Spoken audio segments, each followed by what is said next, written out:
আসসালামু আলাইকুম। আজকে একটা ভিডিও নিয়ে আসলাম কিপ্যাড মোবাইলের চার্জিং পোর্ট কীভাবে চেঞ্জ করতে হয়। দেখুন আমি কত সুন্দর করে চার্জিং পোর্ট চেঞ্জ করব। এভাবে কাজ করলে অনেক দিন টেকসই হয়। দেখুন আমি আস্তে আস্তে পুরাতন চার্জিং পিনটা তুলে ফেলতেছি।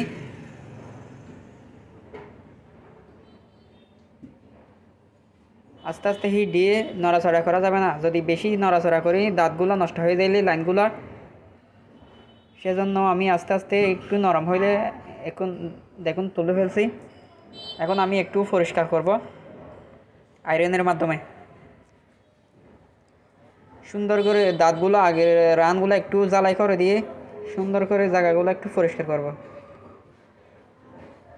এরপর আমি ব্রাশ দিয়ে একটু টিনার দিয়ে পরিষ্কার করব।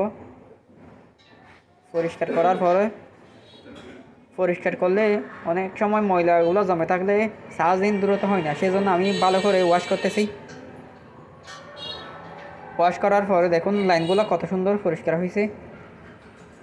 দেখুন এখন আমি নতুন আরেকটি চার্জিং পিন লাগাবো। নিচ দিয়ে লাগাইলে অনেক সময় যে রানগুলো থাকে না, এগুলো মাদারবোর্ডের সাথে অ্যাডজাস্ট হয়ে যায়, অনেক দিন টেকসই হয়। সেজন্য আমি এইভাবেই চার্জিং পিন লাগাই।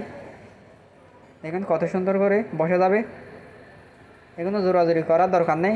সুন্দর করে বসাই দিয়ে একটু হিট দিলে মতো বসা যাবে। দেখুন একটু জ্বালাই করে দিয়ে দাঁতগুলা সুন্দর হয়ে যাবে, অনেক দিন ধরে টেকসই হবে এভাবেই লাগাইলে।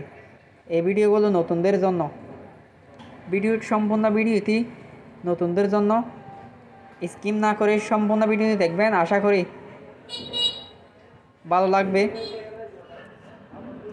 ধন্যবাদ সবাইকে।